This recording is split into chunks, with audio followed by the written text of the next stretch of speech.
My fiancé's little goldfinch caused a scene right in front of me, smugly demanding, "Ethan brought a city bus to a halt for me." "What has he ever done for you?" "His fiancée in name only." I took a sip of my tea. "First of all, that's illegal. Secondly," I smirked, "look, I've brought the Crawford family's stock to a halt, too." Chapter 1. Ms. Sinclair, I hear congratulations are in order for you and Mr. Crawford, and with Sinclair Enterprises' market value increasing by $2 billion, it's a double blessing. At the engagement party, countless guests offered their congratulations, though how many were sincere, I couldn't say. After all, the charming story of Ethan Crawford showering his little lover with extravagant gifts was the talk of our circle. In comparison, I, his supposed fiancé, had received nothing but an empty title. I knew how many people were waiting to see me become a laughingstock tonight. I maintained a graceful smile, every movement exuding high society elegance. "Are you certain the market value increased because of my engagement to him? When exactly is my wedding to Ethan Crawford scheduled? And when did I approve your company's request?" At my words, the bald man who had tried to mock me turned pale. "Ms. Sinclair, I was wrong. Please, be merciful." I swirled the red wine in my glass. The crystal refracted a crimson glow, casting a bloody sheen on the man's ashen face. Too late. With that, I turned and walked away, ignoring the man's desperate pleas. It was truly perplexing. Sinclair Enterprises' value had jumped by $2 billion, and my position on the billionaires list had climbed another spot. Why did these people only see me as Ethan Crawford's unloved fiancé, and not as the dictator who held their very livelihoods in her grasp? Standing on the open-air balcony, I looked down at the scene below, my eyes settling on a tardy couple. The man was tall and imposing, radiating an air of nobility. It was Ethan Crawford, my fiancé in name only. The woman by his side was a new face. Not his usual type, the glamorous and seductive, but rather a young student, seemingly out of her depth. She must have been wearing heels for the first time, her steps unsteady. She tripped on the hem of her gown and stumbled right into the arms of some young heir. "Oh, I'm so sorry, I didn't mean to." The hall fell silent. Everyone wore a look of confusion. "Whose daughter is this? I've never seen her before. Did she skip etiquette classes? So clumsy, what an embarrassment. Probably some new money heiress. No class, no breeding." The woman's face flushed crimson as she stood frozen, unsure of what to do. I descended the staircase and spoke, breaking the tension. "The Romani Conti I ordered from France has arrived. If you don't mind, I'll have a few bottles sent to each of your homes." The guests immediately expressed their thanks, the happy chatter drowning out the memory of the earlier incident. I walked over to the woman and looked her up and down. "I don't believe we've met. Which family are you from? Do you have an invitation?" The woman blushed slightly. "My name is Daisy Miller." She then buried her face in Ethan's arm and mumbled, "Ethan, who is she? She sounds so aggressive. Aren't all people equal? What gives her the right to talk to me like that?" Ethan looked at me, his tone cold. "She's with me. Is there a problem?" I smiled. "Of course not." And the very next day, Sinclair Enterprises issued an ultimatum, demanding the Crawford family immediately repay a $500 million commercial loan. He had publicly humiliated me at my own event. He couldn't blame me for striking back. Chapter 2. The news sent shockwaves through the business world. It caused an uproar not only within the Crawford Corporation but also met with doubt and opposition from the senior executives at Sinclair. I crushed the dissent with an iron fist, holding a dozen all-night meetings to finally put the matter to rest. These hidebound old fools believed a strategic marriage was the cure-all for every problem. Why don't they doll themselves up and marry themselves off? I didn't waste my breath on them. I used a combination of hard and soft tactics, a two-pronged approach. Those who behaved would get their dividends, and I guaranteed them a life of luxury. Those who wanted to keep chirping like grasshoppers in autumn were fired or ended up in jail. I showed no mercy. After half a month, I had finally resolved Sinclair's internal conflicts and was ready to exert external pressure. As I walked out of the company building, my designated car wasn't waiting for me at the agreed-upon spot. In its place was an ostentatiously purple Rolls-Royce. It was Ethan's custom-ordered pride and joy. The gold pinstripe alone had cost 6 figures. This flashy, tacky car had made him a trending topic more times than I could count, earning him the title, Crown Prince of the Capital. Ethan treasured this car so much that even I, his so-called fiancé, had never had a chance to ride in it. Now, the opportunity was right in front of me, but I couldn't be bothered to give it a second glance. Luna Sinclair, if you've lost your mind, go get your head checked. Do you have any idea what you're doing? Ethan strode toward me, his brow furrowed. I tossed my briefcase into his arms, my tone light. I no longer wish to partner with the Crawford family. Is that so hard to understand? The case was heavy with paper documents, now all void. You could guess with your toes how much money the Crawford family stood to lose. Ethan's expression shifted several times. Don't think this will make me look at you any differently. Reinstate the partnership between our families, and at least we won't make such an ugly scene in public.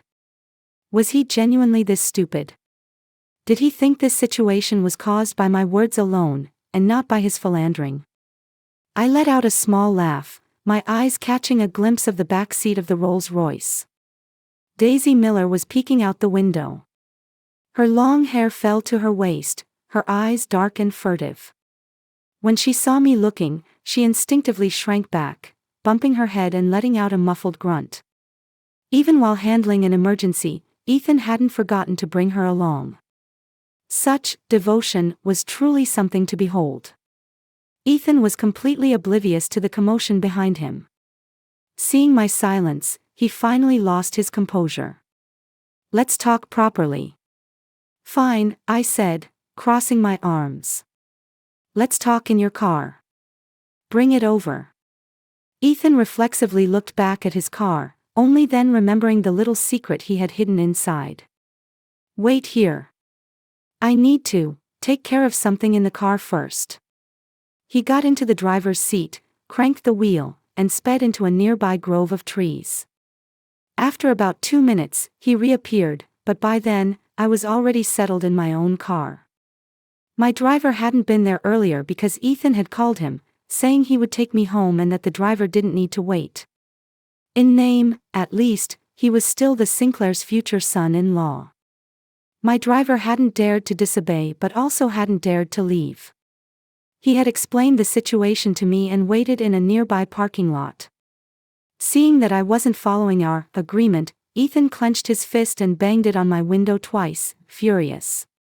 Luna Sinclair, are you playing me?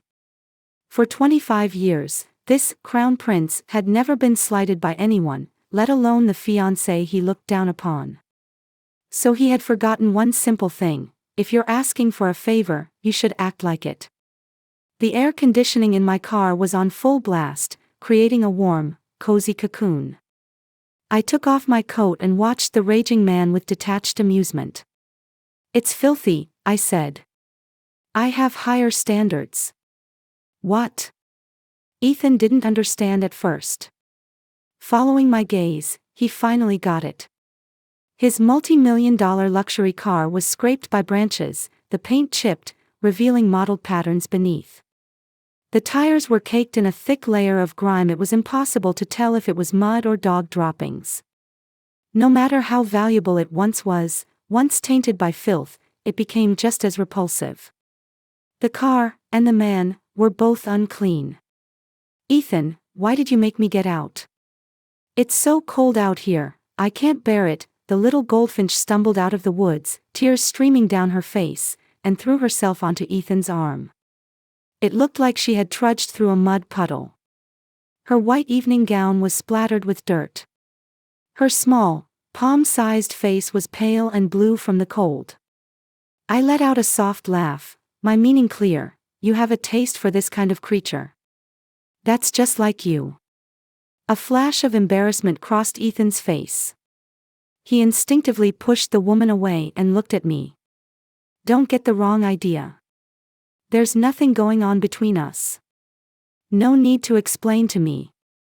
If you say so, then it must be true.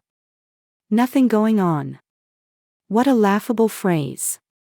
Just because they hadn't slept together yet, he dared to claim innocence. I said to my driver, "Drive." The Maybach sped away, leaving the wretched pair in a cloud of exhaust fumes. Chapter 3. High society has always been about powerful alliances. Ethan and I came from comparable families and were of a similar age. It was only logical that we would be each other's choice.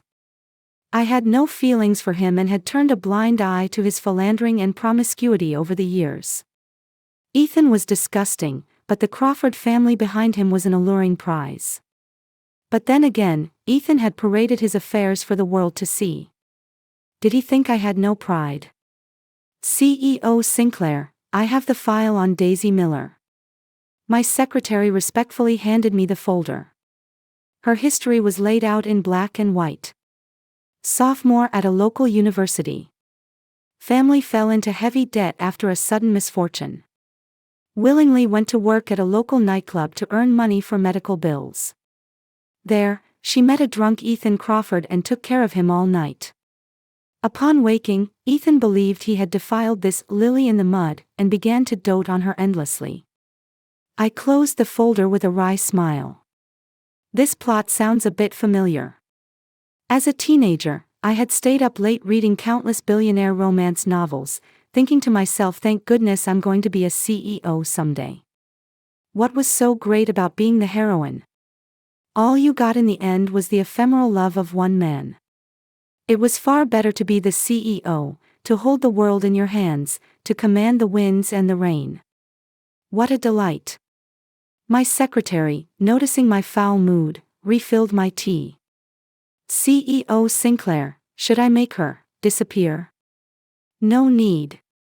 Just add a little more fuel to their romantic fire. I want to see just how unbreakable their love truly is. Half an hour later, an invitation to my wedding with Ethan was delivered to Daisy Miller. 3 hours later, she left a note and ran away from home.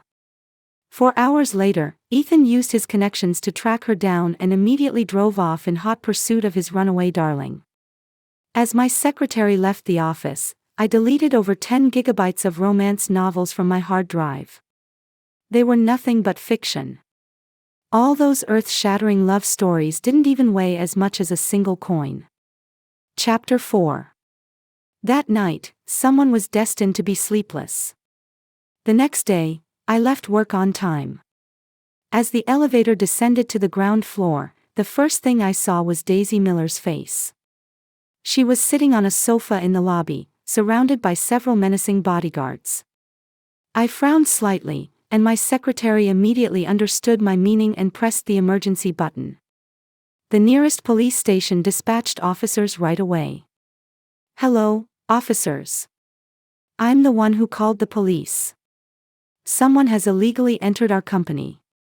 I shamelessly threw the blame onto Daisy, enjoying the look of helplessness on her face. No, I didn't. These bodyguards are just here for my safety, Daisy stammered, on the verge of tears. I hid a smile behind my hand and said to the police officers, "Thank you for your trouble. Since it was all a misunderstanding, there's no need to pursue it further. If you could just take these irrelevant individuals back to the station to make a statement, that would be sufficient." The officer nodded and warned Daisy, "Young lady, you're trying to act like a gangster, coming here to cause trouble. This is a society of laws. Your little act won't work." Daisy could no longer keep up her pretense. Her proud expression cracked, her face twisting in a grimace. She clenched her fists. "I know everything, you can't fool me anymore, ha, how amusing." I sat down on the sofa and watched her with a smile. "Do tell. You were the one who sent the invitation to me, weren't you?" You want me to back out of this competition on my own? Well, I'm telling you, that's impossible. Daisy trembled with rage, as if she had suffered a great insult. I cleared my throat, and my secretary stepped forward. Mess. Miller, CEO Sinclair invited you to the wedding purely out of respect for the Crawford family. Is there a problem? Since when does being a homewrecker give you a superiority complex? After speaking, my secretary looked at me expectantly. I nodded and took a sip of tea. I had tea worth tens of thousands of dollars a pound to soothe my throat and a top university graduate to be my mouthpiece. This is why it's so good to be rich. Chapter 5. Daisy, unable to contain herself, shrieked, "Luna Sinclair, don't you go too far. The man Ethan loves is me. For me, he can be faithful. He can squander thousands, millions, on me.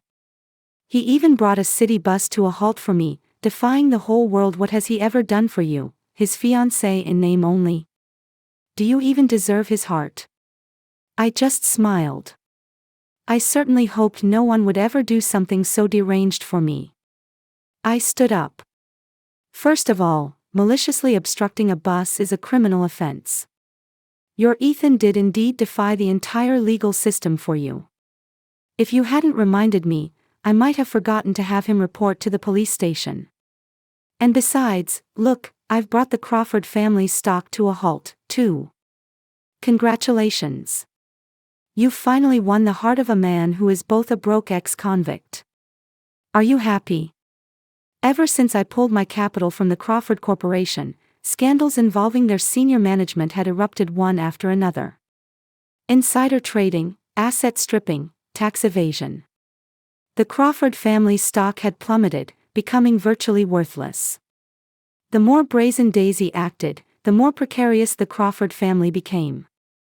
I couldn't understand where she got the audacity to question me.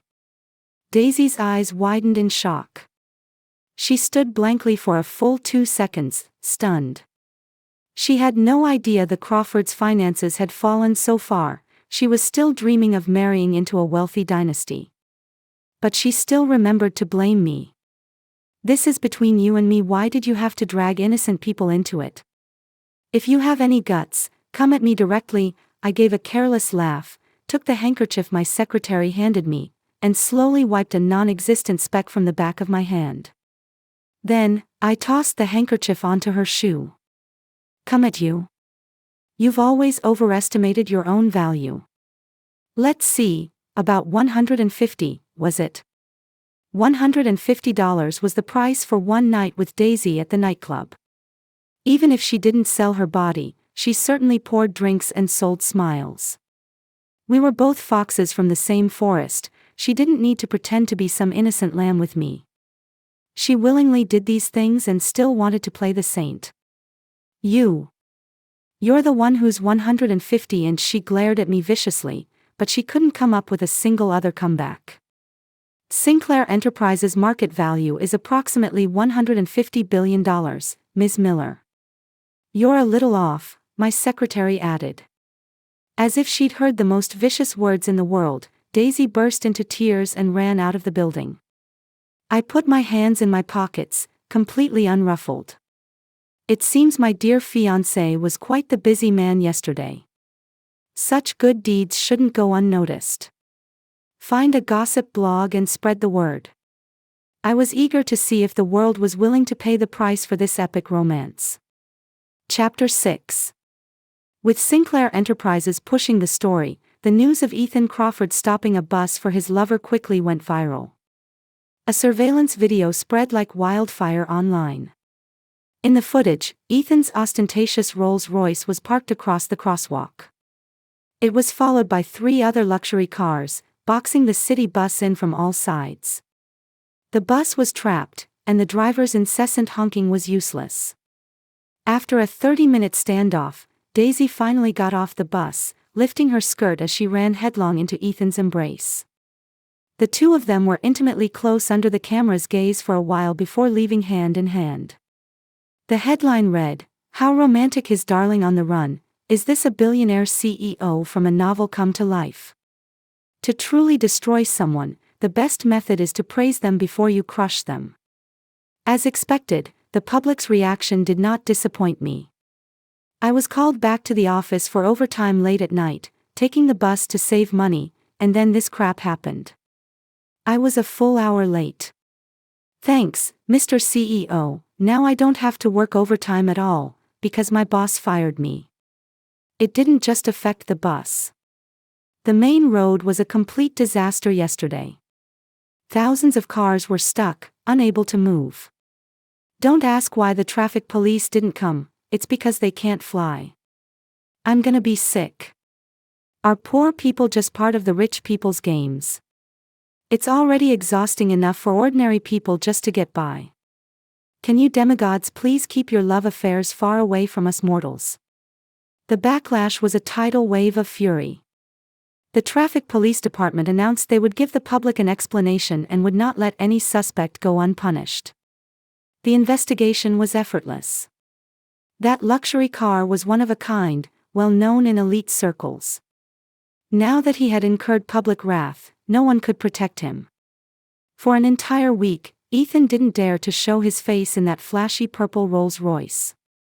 Not because he had decided to turn over a new leaf, but because he was locked up in a detention center, and the car had been impounded as evidence.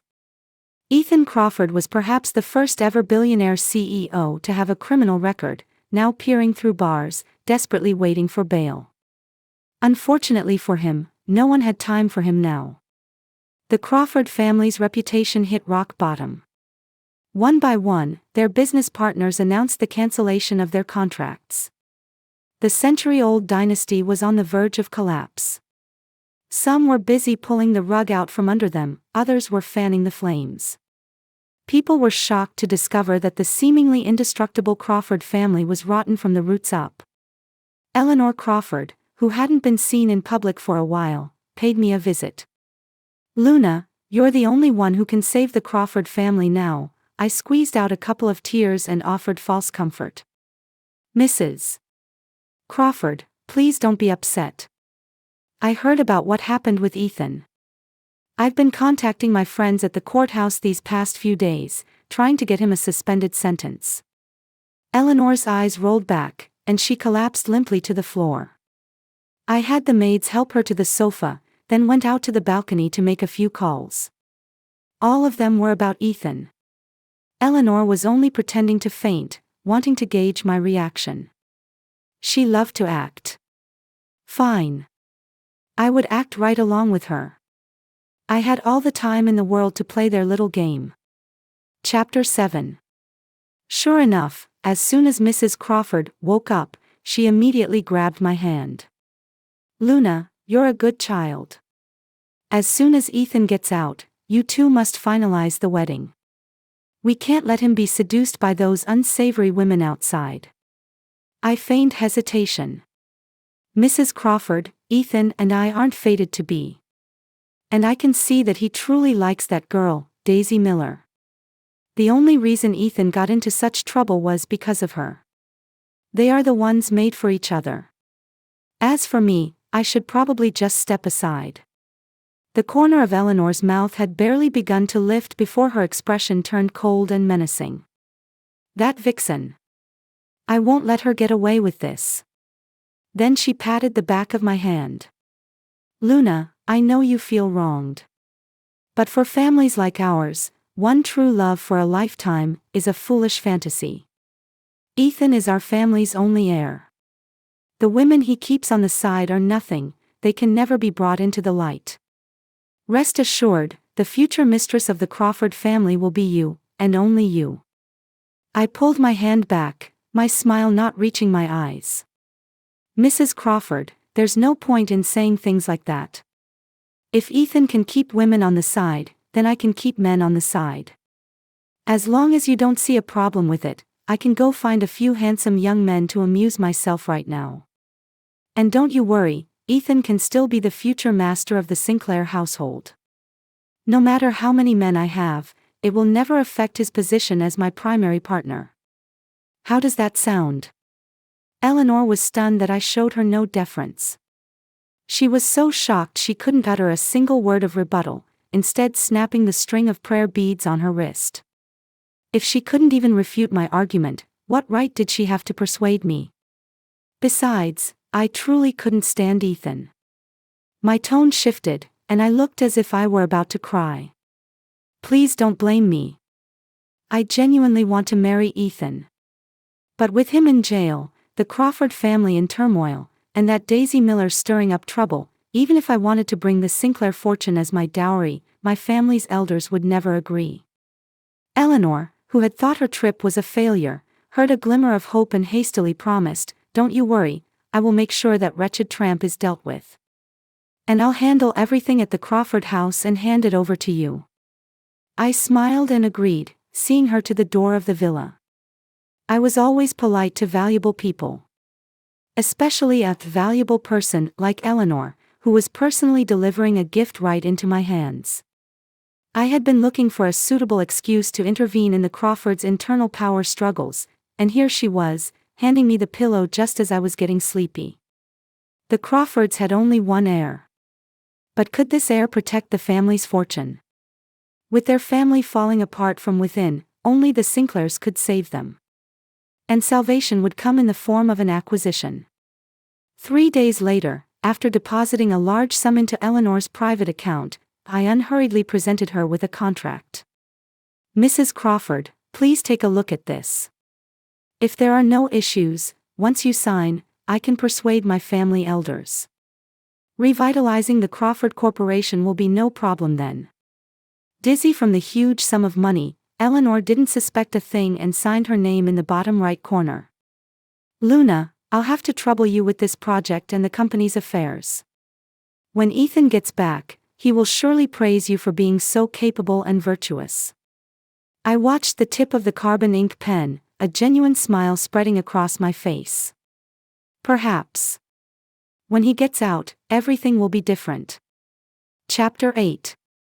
A month later, the public had mostly forgotten Ethan's outrageous behavior. I pulled countless strings and finally got him out. The first thing Ethan did upon his release wasn't to check on his family's disgraced company, but to go to Daisy's apartment. And he did it right in front of me. "Darling, are you okay?" he said. Daisy was, of course, fine. I had stopped Eleanor from harming her and had even made sure she was well fed. She had gained 10 pounds. Ethan, on the other hand, was a different story. In the detention center, everyone was equal. Despite his family's wealth, he only got to eat meat twice a week. The muscular man from the gym had been reduced to a pale, skinny weakling. But even in his miserable state, he was still worried that we had been bullying Daisy. So when Ethan saw that his beloved had not only not lost weight but had actually gained it, his expression was one of utter shock. When Daisy saw Ethan standing with me, her pretty features twisted in a snarl. "You have no idea how Luna Sinclair insulted me while you were gone. She said I wasn't good enough for you, that I was the one who got you sent to prison. Wasn't it all your choice? Quick, tell her that you'll only ever love me." Her near-commanding tone made Ethan frown. His lips moved, but nothing came out. It's not scarcity that breeds discontent, but inequality. This applies to feelings as much as it does to money. Ethan had suffered immensely for his so-called love, and he was undoubtedly resentful. The main culprit, however, hadn't suffered at all and was instead berating him. No one could stomach that, least of all Ethan. So, when Eleanor brought up the marriage again, Ethan, for the first time ever, didn't resist. But I had no interest in him. I demurred, "Mrs. Crawford, Ethan has just been released. Countless eyes are on the Sinclair and Crawford families. We shouldn't rush this. Let's wait a while." Hearing this, Ethan's eyes darkened with an unreadable emotion. My secretary opened the car door for me. But he grabbed my wrist. "Wait. Is there something else? Why did you refuse my mother's request? Don't you want to take this chance to marry me?" I laughed as if I'd heard the funniest joke in the world, my eyes crinkling. "Ethan, don't disgust me. My reputation is sterling, my background impeccable. Why would I marry a man with a criminal record? The only reason I suggested delaying the wedding in front of your mother was to spare an old woman's feelings. If you continue to be so clueless, don't blame me for being impolite. As if he couldn't understand plain English, he asked stubbornly, how could you possibly think that? You always wanted to marry me before. He looked as pathetic as could be. My stomach churned. I sneered, I'm sorry, but Sinclair Enterprises is not a recycling plant. We don't take in human refuse. Scumbags always have this bizarre self-confidence, thinking a prodigal son's return is more valuable than gold. What a joke.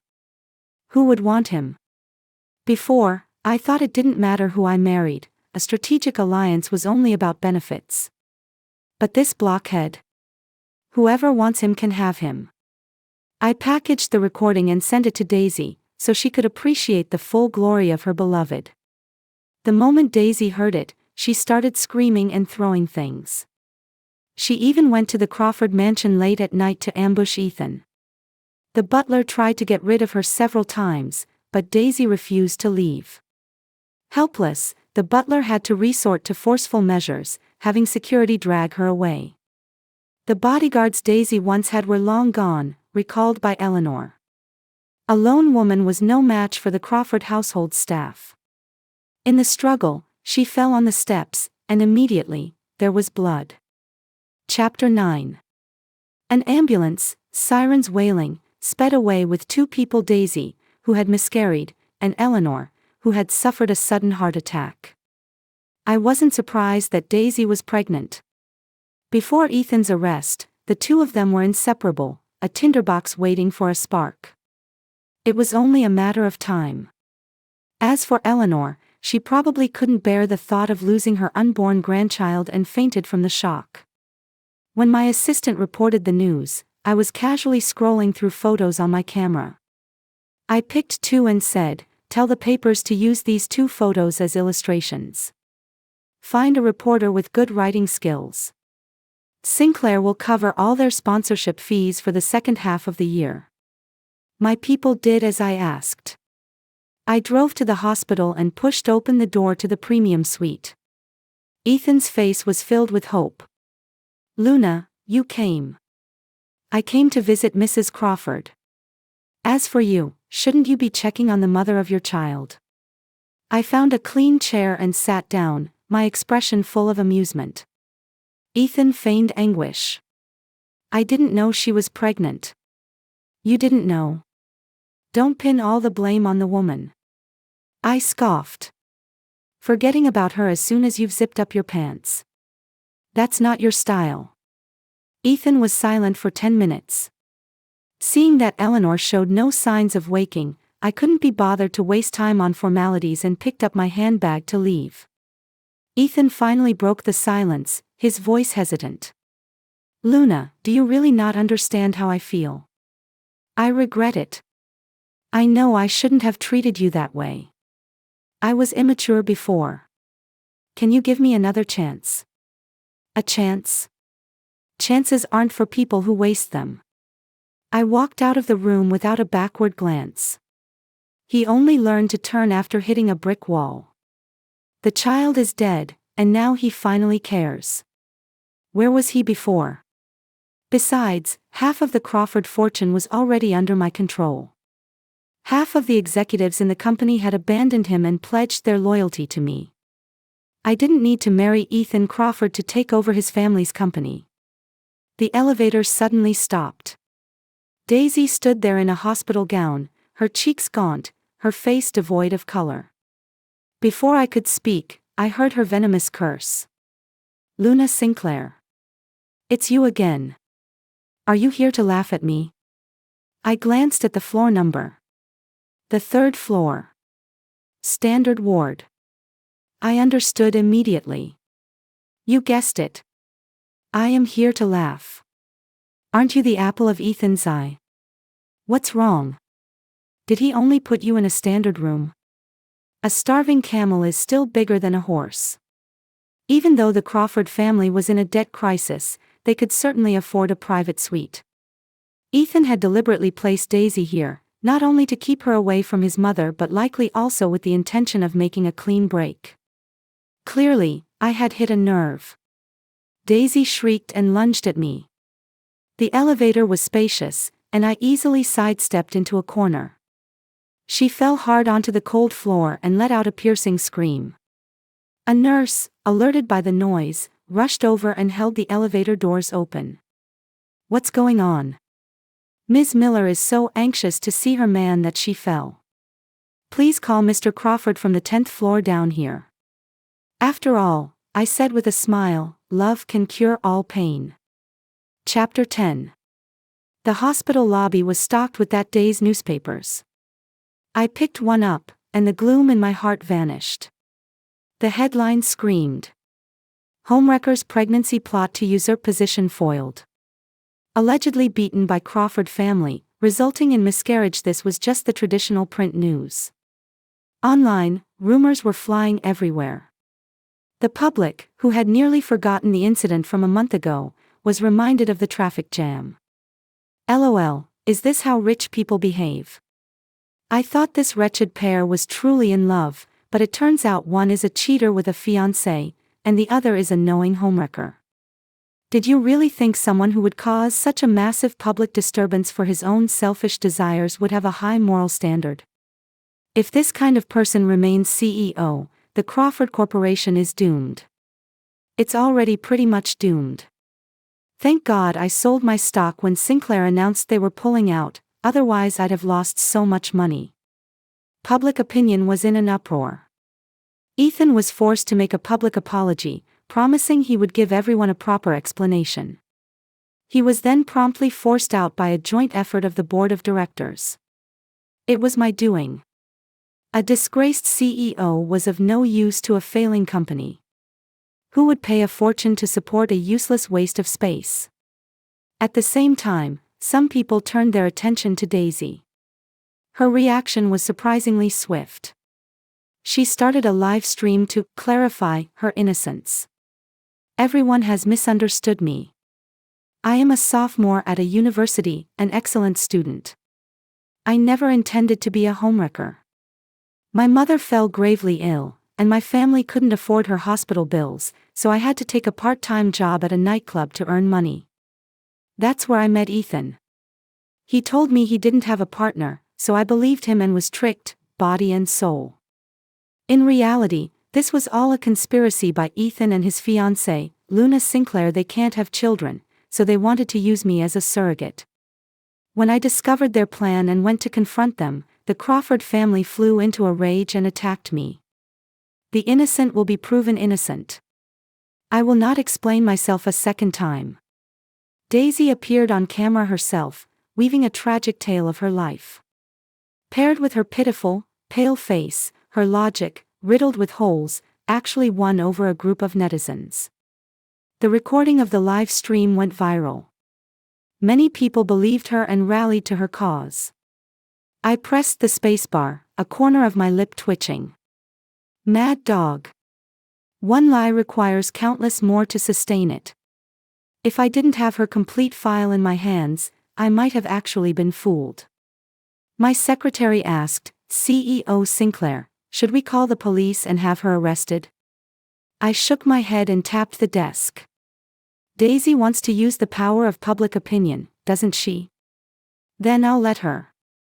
Contact her university administrators and her neighbors. Let them come forward and testify. Chapter 11. For 2 days, Daisy sold products on her live stream, earning a fortune. She finally understood that she could make a lot of money without relying on a man, but it was too late. During her broadcast, several other people quietly turned on their cameras. "I am Daisy Miller's academic advisor. The actual situation is somewhat different from what she has described. She hasn't attended class in 6 months. According to school regulations, she is expelled. I watched Daisy grow up. We were next-door neighbors. Poor family.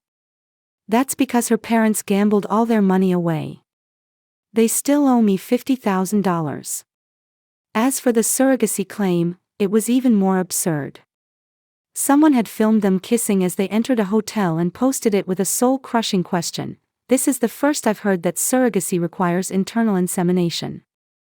Public opinion reversed in an instant, a torrent of accusations flooding the internet.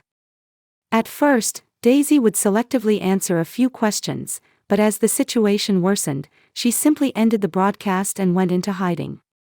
But she could hide from public opinion, not from justice. 2 days later, my people, along with the police, knocked on Daisy's door. "You are accused of fraud and defamation. Please come with us." Her slander had not only seriously affected Sinclair Enterprises but had also threatened the profits of countless subsidiary companies. I didn't even have to lift a finger, others would take care of her. Daisy was sentenced to 3 years in prison, a real, permanent mark on her record. At the trial, my lawyer represented me. He relayed that Daisy had cried and begged to see me one last time. I simply emptied my mind and forgot her name. Wasting another minute on that kind of creature would be a sickness on my part. Life is a long journey, and you meet all sorts of strange species. I wouldn't let them bother me. If there was anything worth my attention, it was, of course, the Crawford family. On a Monday, Ethan stood outside the Crawford Corporation headquarters, blocked by several security guards. The sky was overcast, and a light rain began to fall. Ethan, having lost all his former composure, was screaming. "You blind dogs, don't you know who I am? I'm your boss, you dare to stop me. I'll have you all fired." The guards remained silent in the face of his tantrum, their grip not loosening in the slightest. My Maybach pulled up to the entrance, and I stepped out in my leather heels. An umbrella was instantly held over my head. The executives of the newly restructured company lined up, fawning over me. "CEO Sinclair, you've arrived. The meeting is about to start. Would you like to rest in your office first?" The stark contrast made Ethan feel the full chill of his downfall. He completely lost it. "Luna Sinclair, I trusted you so much, I even wanted to marry you, and you betrayed me, took the opportunity to win everyone over, and bought up my family's shares. You had the board kick me out. How could you do this to me?" He was screaming his lungs out, as if I were some unforgivable villain. He grew more agitated, grabbing one of the executive's collars. "What's Luna Sinclair's last name? Is it Crawford? Are you all willing to be her dogs? This is an unforgivable betrayal." The man couldn't have cared less about his forgiveness and shoved him hard. "You lost the right to say that the moment you endangered the Crawford Corporation for your mistress. She doesn't deserve it. Do you?" Ethan was pushed to the ground.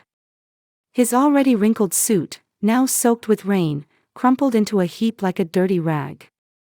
The once tall and imposing man of noble bearing was gone.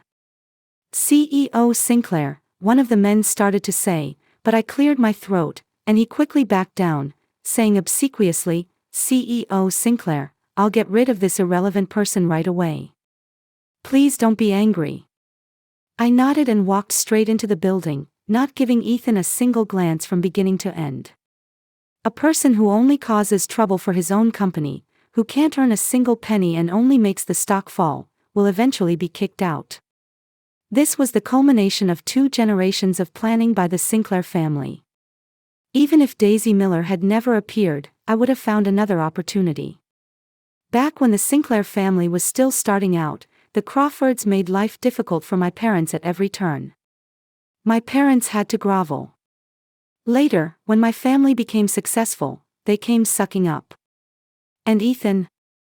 He looked down on me from the very beginning, yet he still wanted to control the Sinclair fortune. Now he's played himself right out of the game, hasn't he? I had given Eleanor a considerable sum of money, enough for her to live the rest of her life in peace. As for Ethan, whether his extravagant mother would leave him a few scraps was another question.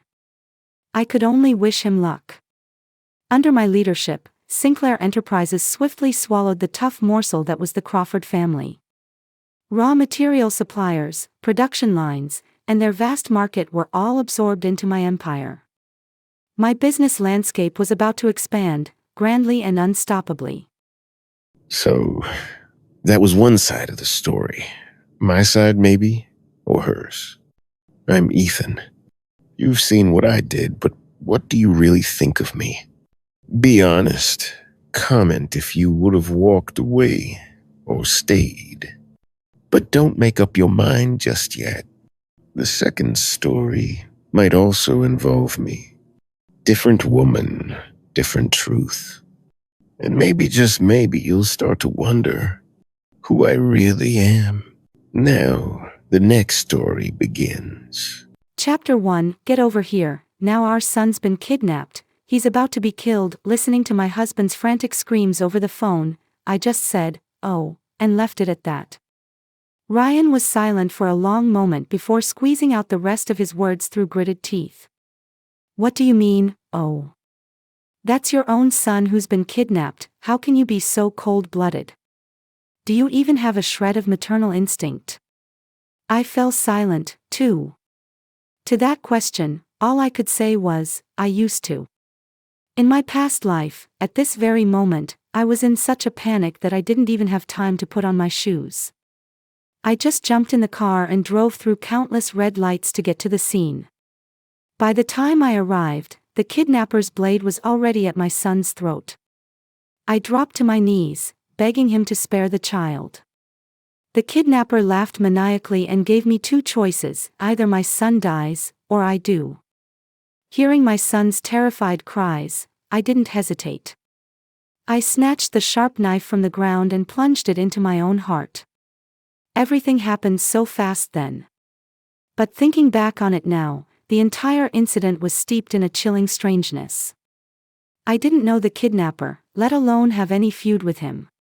Why would he use my son's life to force a complete stranger like me to commit suicide?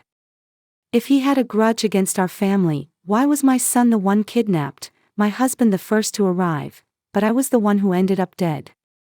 I shook my head, trying to clear the throbbing pain, desperately recalling the details of my past life. There was one thing I was certain of about the situation back then. That kidnapper was ruthless. If I didn't die, he really would have killed my child.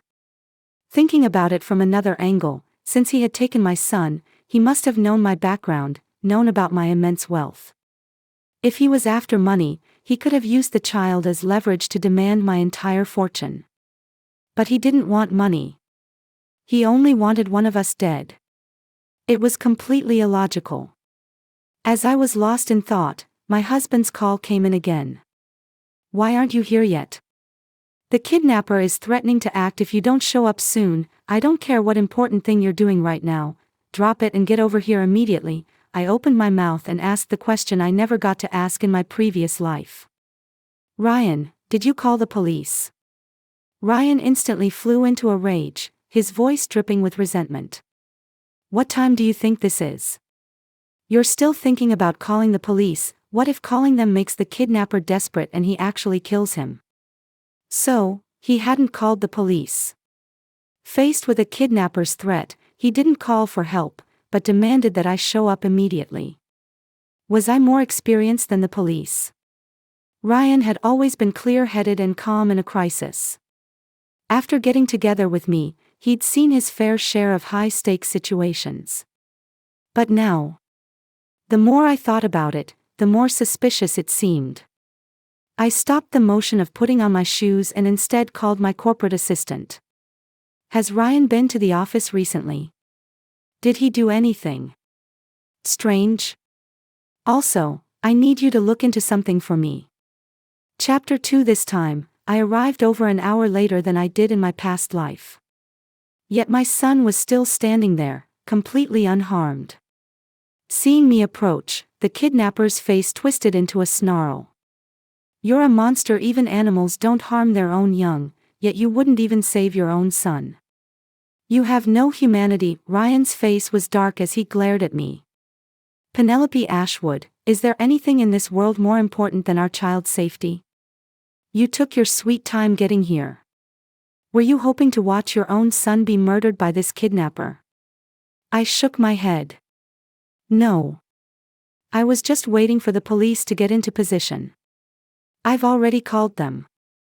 Ryan's pupils constricted in an instant. Who gave you permission to call the police? Don't you know how stupid it is to provoke a kidnapper in a situation like this? Seeing Ryan's fury, our son, Leo, burst into tears. Mom, you're so mean. Did you ever even love me? His cries felt like a knife twisting in my gut. How could I not have loved him? My constitution was poor, and I had to go through countless rounds of IVF just to conceive. Because of my health, there were several scares during the first trimester, and I spent almost the entire pregnancy on bed rest.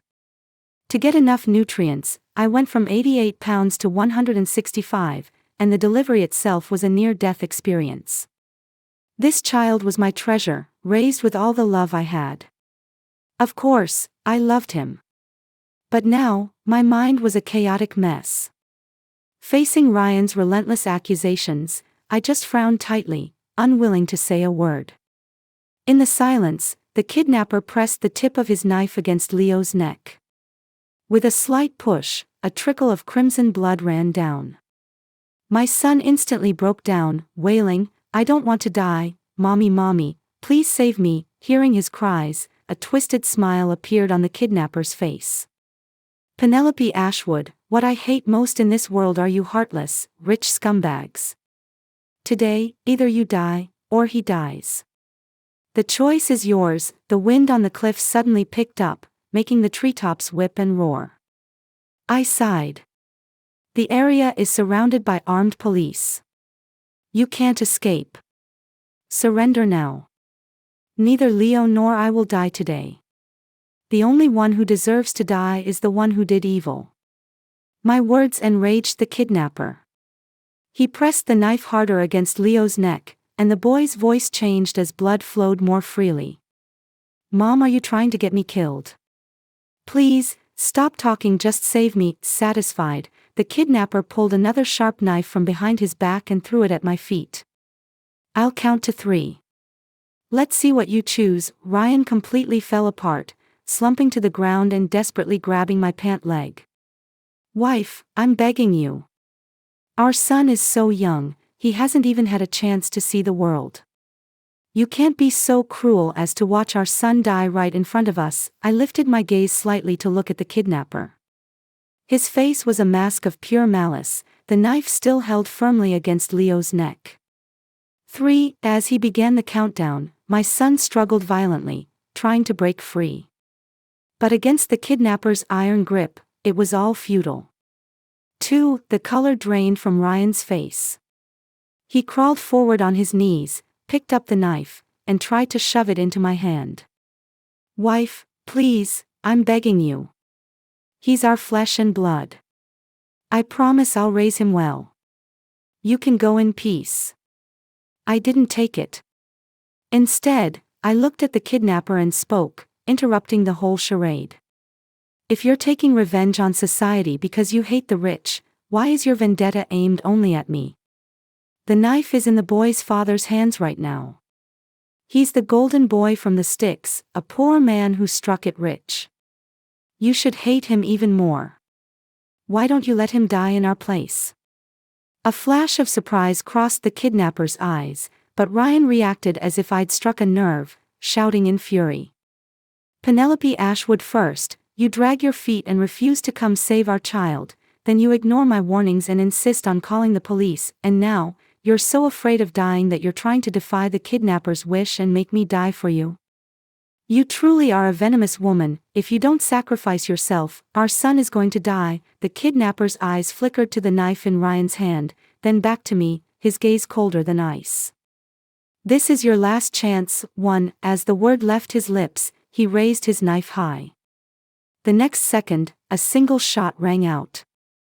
A spray of blood blossomed from the center of the kidnapper's forehead, shot by a police sniper who had been lying in wait. Behind the kidnapper was a sheer drop. He fell, taking Leo with him, and they tumbled together down the cliff face. Ryan's eyes bulged, the whites shot through with blood.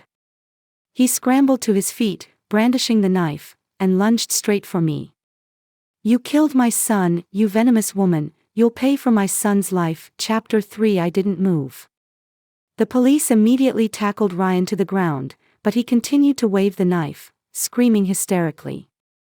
"Penelope Ashwood, you're a monster, you have no heart, you killed your own son, let go of me, I'm calling the police, arrest this witch." Now, watching his performance, my mind was once again clouded with doubt. I had assumed my son was switched, that the boy wasn't our flesh and blood, which was why Ryan was willing to use him in a scheme to make me commit suicide. But now, seeing his grief over losing the boy, it didn't look fake. I clutched my chest, my heart feeling like it was about to shatter, and tried to help Ryan up. But he shoved me away and screamed towards the distance. "Did you all see that? The great CEO of the Ashwood Group is nothing but a cold-blooded killer who watched her son die without shedding a single tear." As he spoke, from behind the trees and on the clifftop, countless reporters suddenly appeared.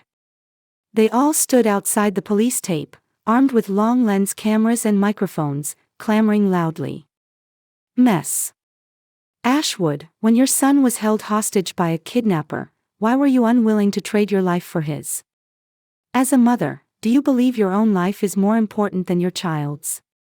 Do you think your actions just now were befitting of a corporate CEO? If you can't even love your own child, how can you be trusted to treat your thousands of employees with kindness?" I stared at Ryan in disbelief. He still wore a mask of profound grief. Just then, my phone buzzed. It was a message from my assistant. The things I had asked him to investigate were all cleared up. I looked at the few short lines in the message, and my heart plunged into an icy abyss. Then, an uncontrollable, cold laugh escaped my lips. Seeing my smile, Ryan kicked me hard, sending me sprawling to the ground. "Bitch, your son is dead because of you, and you have the nerve to laugh, you venomous witch, you murderer, you don't deserve to be alive." I felt the pain flare through my body, but I kept laughing, and as I laughed, tears started to fall. "Ryan, since you want me dead so badly, since you want to crush me with public opinion, then fine. We'll see about that." I pushed myself up and faced the sea of cameras, speaking slowly. "As you all saw, I watched my son get taken over a cliff by a kidnapper. But I don't believe I did anything wrong, and you are in no position to judge me." The moment I said it, the reporters, who had been barely suppressing their outrage, exploded. Their questions were no longer polite. "Ms. Ashwood, character comes before business. You are morally bankrupt and arrogant. You are not only unfit to be a mother, but you're also unfit to be a leader. Your own son dies in front of you, and you show no remorse, no grief. Instead, you claim we're not worthy of judging you. Well then, I'll make sure you're on every headline, so the whole world can judge the witch you are. We may be small, but what goes around comes around. Penelope Ashwood, there will be a reckoning." My only response to them was a contemptuous smile. With the cameras rolling, the bodies of my son and the kidnapper were recovered.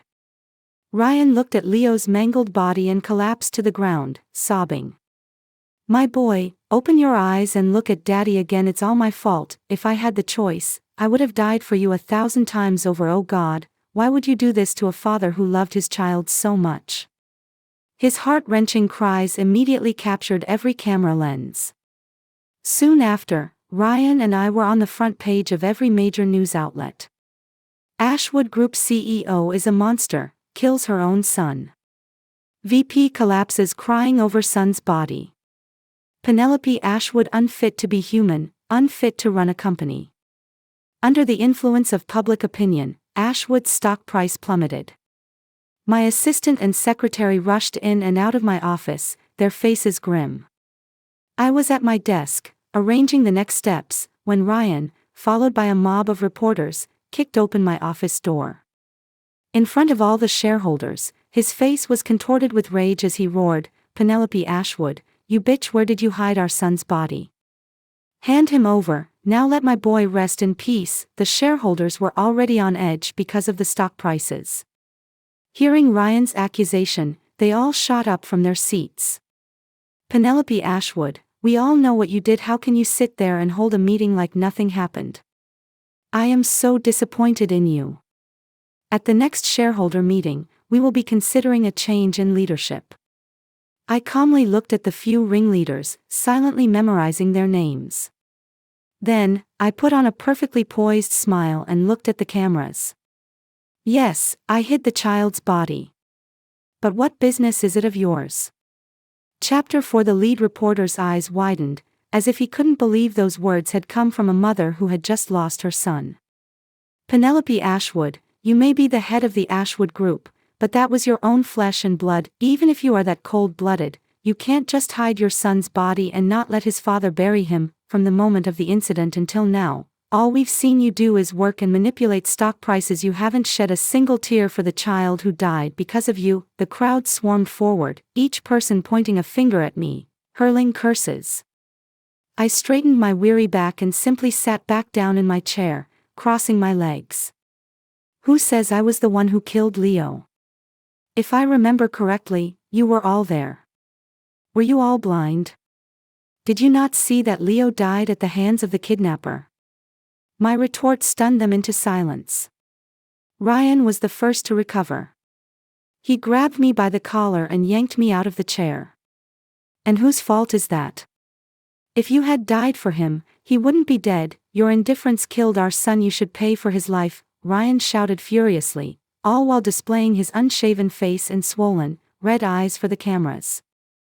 I've been consumed by grief since I lost my son. I wish I could have just gone with him. But you, this vicious woman, not only refused to save him but also hid his body. Why won't you let me bury my son? What are you planning? The reporter's cameras clearly documented both of our reactions. One of us was cold and heartless, abandoning her kidnapped son and then deliberately hiding his body. The other was weeping, pouring out his paternal love for all to see, wishing he could have died in his child's place. Anyone watching would see me as a bitch unfit to be a mother. But if I didn't play this part, I would be caught in the trap of having to prove my own innocence, and I would be killed by my own husband all over again. I tilted my head back slightly, forcing my tears to stay put. Just as I composed myself, my secretary, Jessica Langley, came running over and knelt at my feet. CEO Ashwood, how can you still be smiling at a time like this? I can't take it anymore. Even if you fire me right now, I have to tell everyone that you've been having an affair with another man. Her words caused an uproar. No wonder that bitch Penelope Ashwood wasn't sad about her son's death. She was cheating. Maybe the witch planned to kill her husband and son all along so she could take all the money and run off with her lover. So that's the truth. How evil. The sound of camera shutters was a constant barrage, the flashes nearly blinding me. I took a deep breath and looked at the pathetic woman kneeling on the floor, just like Ryan. Secretary Langley, your son is dead, yet you're more concerned with my private life. You've got some nerve. My question left Jessica looking utterly bewildered. She cast a helpless glance at Ryan. And Ryan's face instantly went pale. Penelope Ashwood, what nonsense are you talking about? The one who died was your own flesh and blood. Just because Secretary Langley exposed your scandal, you're taking it out on her and cursing her child. You truly are the most vicious woman I have ever seen. Hearing Ryan's shouting, I didn't retort. Instead, I turned to the cameras and asked a question. You all say my husband, Ryan Miller, loves his sons so much.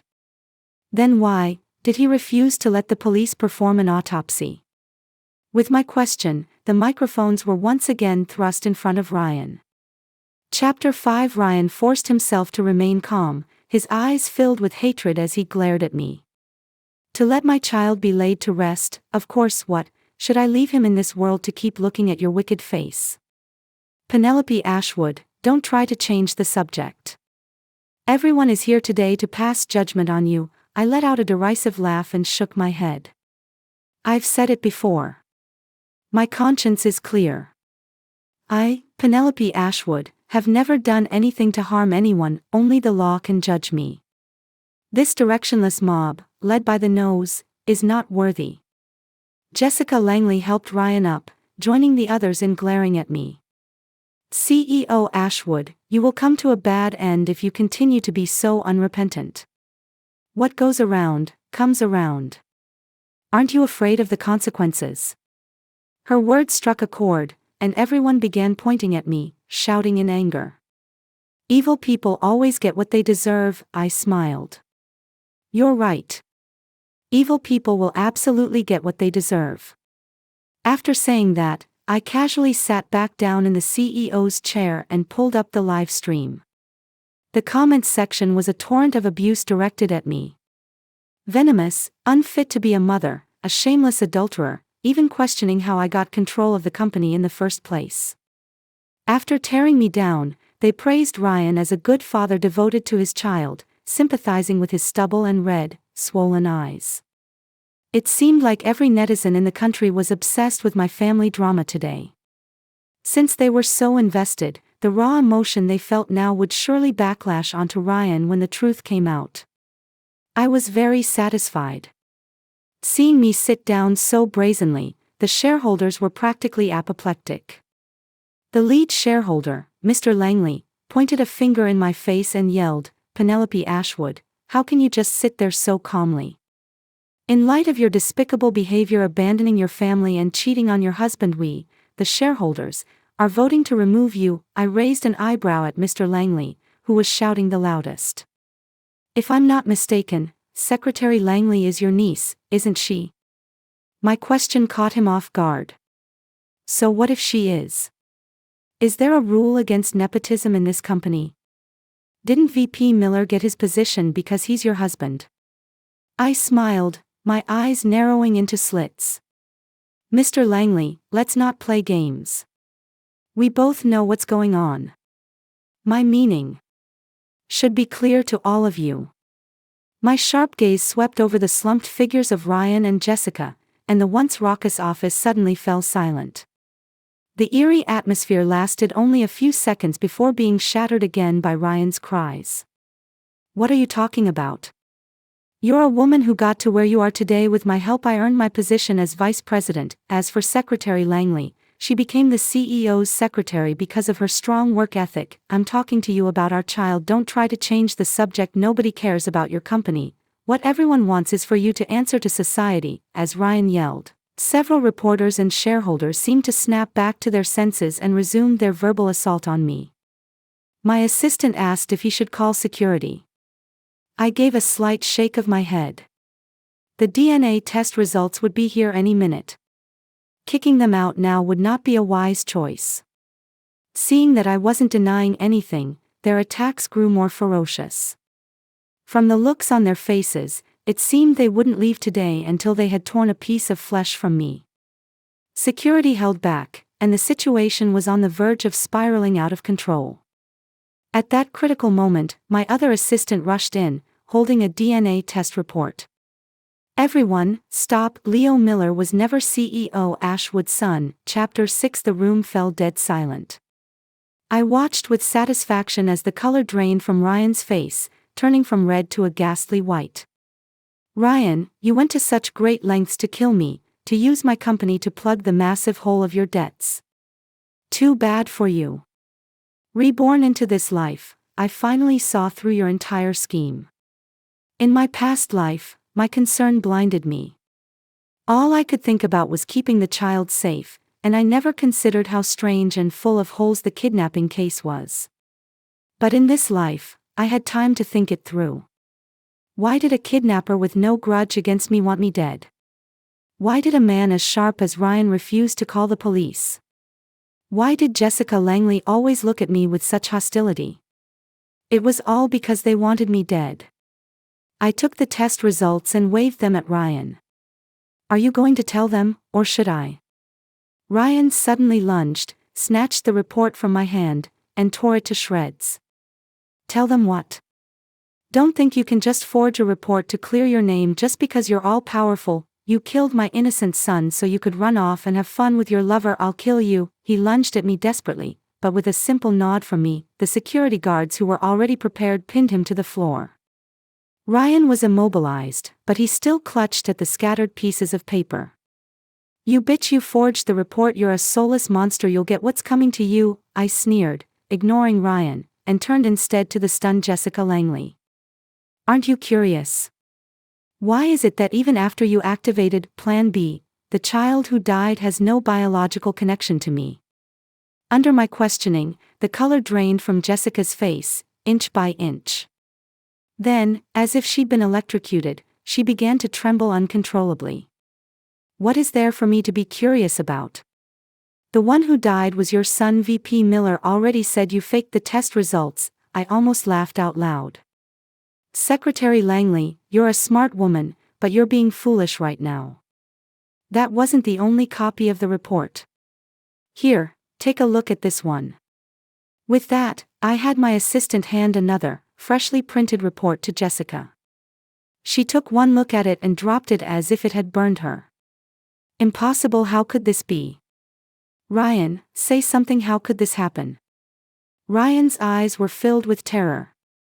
Jess, don't let this bitch fool you, those are all fakes, you have to believe me, Jess. The crowd watched this exchange, completely bewildered. I simply reached out and took a microphone from one of the reporters. Weren't you all curious why I wasn't willing to trade my life for Leo's, and why I didn't want him laid to rest? It's because he was never my child. I needed his DNA to run a paternity test with myself and Ryan, so of course, I couldn't have him cremated immediately. And guess what the report says? Leo was not my child, but he was, without a doubt, the biological son of our very own VP Miller, Ryan Miller. Jessica stood frozen, as if struck by lightning. Then she grabbed Ryan by the collar and shook him violently, her voice trembling so badly I thought she might shatter. Ryan, what is going on? Why isn't Leo Penelope's son? Say something, tell me the truth, what is all this? Everyone was shocked by Jessica's reaction. What's going on with Secretary Langley and VP Miller? They seem a little too close. Why is she so obsessed with the child's identity? Are they having an affair? There's definitely something more to this. No normal secretary would care about the CEO's child's paternity. And her face changed the second Ms. Ashwood handed her that report. I comfortably crossed my legs again, waiting for Ryan to come up with an excuse. Chapter 7. Ryan's psychological fortitude was impressive. After just a moment, he composed himself and grabbed Jessica's hands. Stop it, are you trying to cause a scene in public? Don't you care if people get the wrong idea? Think about your family, think about your child, just be quiet. In the past, a hint like that would have been enough to make Jessica stop immediately. But now, it was her son who was dead. How could she possibly stay calm? Jessica started clawing at Ryan like a madwoman, emotionally shattered, crying and demanding an answer. Fearing she would say something she shouldn't in her desperation, Ryan slapped her hard across the face, sending her to the floor. Enough, you're just a secretary. Who gave you the nerve to lay hands on the vice president of this company? Jessica lay on the floor, motionless. After a moment, a tear traced its way from the corner of her eye. I grew tired of their performance and turned my attention back to the screen. The tide of public opinion, which had just been wishing me to hell, had completely turned. I'm putting some pieces together, not sure if I'm right, but CEO Ashwood, please tell us what's going on. The suspense is killing me. So Leo wasn't her son, but he was Ryan's son. No wonder she wouldn't trade her life for his. Why should she die for someone else's kid? And what's more, it's the illegitimate son from Ryan's affair. Wait a minute, something's not right. If Leo was the fake heir, then where is CEO Ashwood's real son? That's right. Where is my real son? That's a question for my dear husband, Ryan, and my secretary, Jessica Langley, who gave birth in the same month of the same year as me. Ryan, everyone is curious. My biological son, where did you take him? Don't tell me you played a little prince and the pauper switch with our children years ago, did you? Jessica scrambled up from the floor, crying, and started beating on Ryan's chest. You animal, I told you I didn't want to raise that bitch's child. Why did you switch our babies? Why? Even at this point, Ryan was still trying to bluff his way out. What are you talking about? Secretary Langley, calm down. Why would I switch your children? He shot Jessica a desperate, warning glance. But the Jessica of this moment was already on the brink of madness. From her fragmented words, some people were already piecing together the truth. Could it be that VP Miller was having an affair with this Jessica, had her get pregnant at the same time as CEO Ashwood, and then switched their babies? But why would he do that? What would he gain from switching the two children? I smiled faintly at the employee who had figured it out. I couldn't figure that out for a long time either. Not until I had someone look into Ryan's finances. And what I found was that my husband, unbeknownst to me, was a compulsive gambler and had racked up massive debt. The time my brakes failed, when I nearly drowned on vacation, the way my asthma inhaler vanished without a trace. Ryan, I imagine those were all your handiwork, weren't they? Ryan swayed on his feet, but still managed to fire back. You're lying, those were all accidents, so what if I switched the children? I was selfish, I wanted Jess's child to have a better life, so what? You're a venomous woman, you raised a child for years and felt no affection for him. Your coldness is terrifying. After saying this, Ryan looked at the crowd of onlookers, as if trying to win their support with his rhetoric. This time, however, no one fell for his act. Into the silence, I spoke slowly. Ryan, you realized I'm a cautious person, and someone always seemed to show up just in time, so you couldn't kill me with accidents. So you orchestrated this kidnapping, trying to use a mother's love to blind me, to make me die at the hands of the kidnapper. Am I right? Ryan's body trembled, and he could barely stand. You're lying, I don't know any kidnapper. Besides, Leo was my son, how could I possibly put my own flesh and blood in danger? I watched him with a small smile, waving the financial report in my hand. All of your liquid assets were transferred out overnight under various pretexts. You must have been cornered by your creditors, weren't you? A child's life means nothing compared to your own.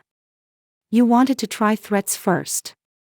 If I willingly went to my death, that would be perfect.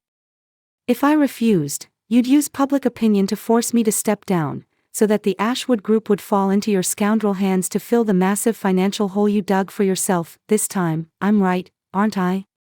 Ryan glared at me, panting heavily. I continued at a leisurely pace. You don't have to deny your connection to the kidnapper. Our police force isn't incompetent. Guess what they found? The kidnapper had a terminal illness and didn't have long to live. Right before he died, someone transferred $1 million into his account. And the sender was none other than our dear Secretary Langley, Jessica. With that, I looked at Jessica, who had collapsed like a boneless heap. You hired a hitman with your own hands to kill your own son. Secretary Langley, how are you feeling right now? If I were you, I would be filled with hatred. Hatred for the man who played you like a fiddle. Chapter 8. Jessica's eyes blazed with fury as she glared at Ryan. Ryan, and I trusted you, I thought of you as my husband, how could you be so cruel? You. Her voice choked with sobs, and she nearly fainted from grief. I watched this scene with amusement and asked one final question. I can connect all the other clues, but the one thing I couldn't understand was why you switched my son and Jessica's so early on. Ryan, did you decide you wanted me dead the moment I got pregnant? Ryan clenched his jaw, refusing to answer. It didn't matter. I had already pieced it all together myself. I suspect the man who shared my bed had a scheme in mind from the moment he approached me. Ryan and I met during a rock climbing accident. My safety rope snapped, and he risked his life to save me. It was only after that this penniless boy from the sticks officially entered my life. Last night, I took out the rope I had carefully preserved from that day and had it professionally examined.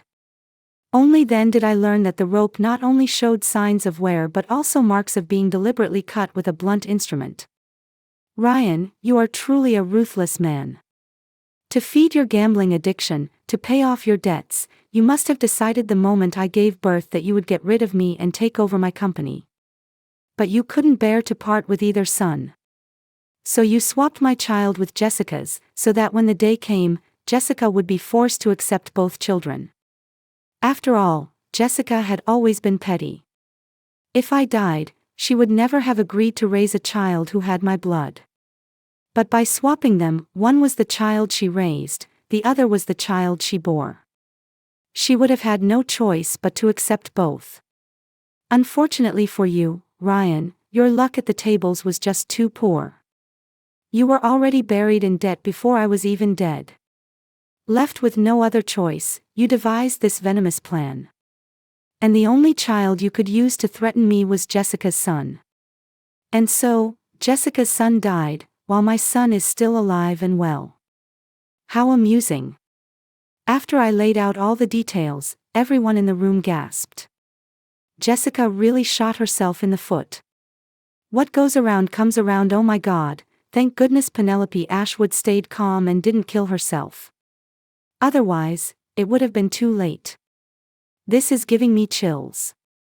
Ryan is so sinister. When one plan failed, he tried to use public opinion to crush her.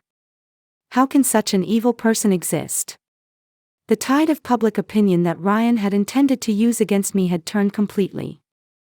The swords that were once aimed at my heart were now pointed at theirs. But for them, none of that mattered anymore. The police had arrived and were preparing to put them in handcuffs. I looked at Jessica's vacant eyes and offered a piece of helpful advice. Think about why all of this happened. Think about why your son had to die. A blinding light suddenly shot from Jessica's eyes. She grabbed the fruit knife I had been using earlier from the conference table and plunged it deep into Ryan's heart. It's all your fault. If it weren't for you, my son wouldn't be dead. It's all your fault. You'll pay for my son's life, Jessica shrieked like a vengeful spirit, her movements shockingly fast. By the time the police subdued her, Ryan had already stopped breathing. I watched this unfold with satisfaction, not forgetting to remind Jessica, you're wrong. Your son's death wasn't just because of Ryan. It was also because of your own greed. Hearing my words, Jessica finally closed her eyes in despair. After the scene was cleared, I acted with swift and decisive action, kicking out all the shareholders who had spoken up for Ryan. Not only that, I conducted a thorough review of personnel and fired anyone connected to the plot. My methods were ruthless, but they were met with unanimous approval. After this ordeal, the Ashwood Group not only remained unscathed, but my composure under pressure and meticulous attention to detail earned widespread praise. The stock price, which had dipped, quickly recovered. I brought my biological son home and enrolled him in an elite private school. Everything, at last, had come to a perfect end.